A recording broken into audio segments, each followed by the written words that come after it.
On me pose souvent la question au niveau de la libido, quelle est la chose la plus importante pour l'homme et aussi pour la femme? C'est la testostérone. Comment augmenter naturellement la testostérone? Je vous donne 3 secrets pour augmenter la testostérone chez l'homme, mais la femme peut aussi y participer parce que n'oubliez pas que la libido de la femme est liée à sa testostérone aussi. Malgré qu'elle ne fasse qu'un dixième de celle de l'homme, la libido de la femme est liée à sa testostérone. Difficile à croire, mais je vous donne tout de suite les 3 secrets très méconnus de l'augmentation de la testostérone. Plus un petit bonus à la fin pour ceux qui restent jusqu'à la fin de la vidéo.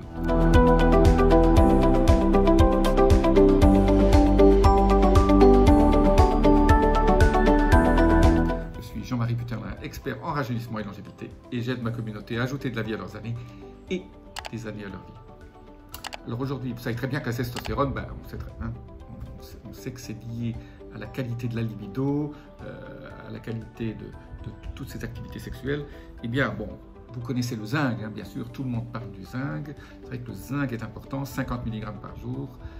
Alors vous pouvez le trouver surtout dans les huîtres, hein, si vous aimez les huîtres, mais aussi dans la viande, les œufs, hein, les œufs pas trop cuits, hein, les œufs cuits à la coque avec bien liquide à l'intérieur, ou alors sur le plat, mais très doucement, à feu très doux, pour que tout ça ne perde pas toutes ces vitamines aussi.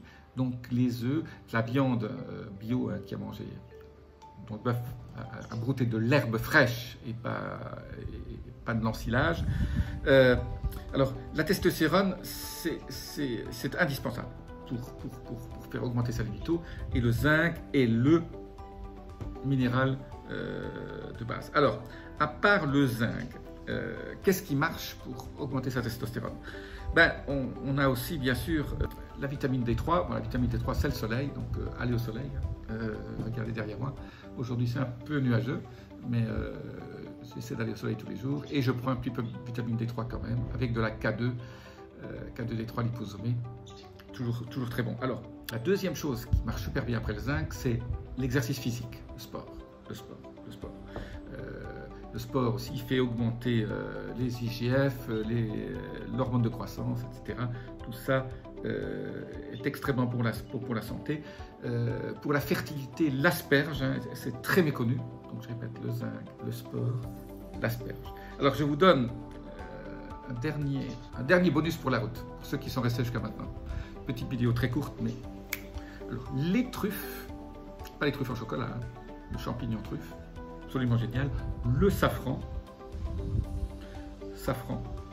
le chocolat noir, j'ai fait une vidéo sur le chocolat, je vous mets un lien là-dessus, et alors tout ce qui est abats, tout ce qui est foie, oignon, les riz de veau, tout ça extrêmement riche aussi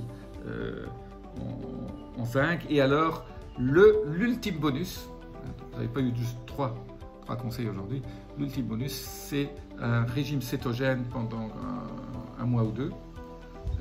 Donc régime cétogène, j'ai fait des vidéos là-dessus, c'est 16-8 ou 18-6, où vous jeûnez, finalement vous sautez le petit déjeuner ou le dîner,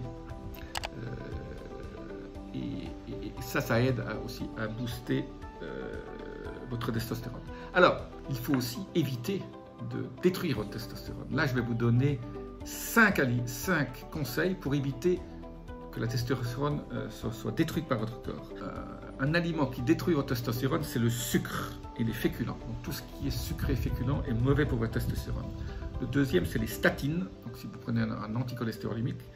Le troisième, c'est la bière. Le quatrième, c'est le stress. Et le cinquième, c'est le MSG, hein, le monosulfate de glutamate. C'est un additif qu'on mange surtout dans la cuisine chinoise, qui est un édulcorant, qui est un exhausteur de goût. Alors, il y a un petit bonus 6 et 7, le soja et le popcorn, ça aussi, ça peut être un problème. L'aspartame est un problème. Tout ce qui est lié à la prise de poids, quand vous prenez du poids, vous fabriquez de l'estrogène, vous fabriquez donc ce qu'on appelle l'aromatase, et l'aromatase, ça crée de l'estrogène, et donc ça aussi, ça fait en sorte que votre testostérone baisse. Voilà. Alors, ultime petit conseil, si vous ne dormez pas bien, ça aussi, ça fait baisser votre testostérone. Donc, essayez de faire en sorte que votre qualité de sommeil s'améliore, et j'ai fait beaucoup de vidéos sur la qualité de sommeil, je vous en laisse une aussi là-dessus. La qualité de sommeil, ultra important. Donc je vous ai donné les conseils pour augmenter la testostérone, des conseils pour éviter qu'elle baisse. Il faut combiner un peu les deux. Beaucoup de conseils aujourd'hui, mais voilà, prenez-en un peu. Juste si tous les jours vous ajustez un petit peu dans votre vie, vous mettez en place quelques petits conseils de temps à autre de ce que je vous dis, vous allez vous sentir avec beaucoup plus d'énergie, parce que la testostérone aussi, c'est l'énergie. Et n'oubliez pas, chez la femme, la qualité de votre libido est liée aussi à votre testostérone. Les femmes qui ont des problèmes de libido, c'est parce que la testostérone est basse. Et donc, même vous les femmes, vous pouvez augmenter votre testostérone dans une moindre mesure, mais via ces petits conseils. Je vous dis à très bientôt. Laissez-moi vos commentaires, les petits boutons de notification, abonnement. Namasté.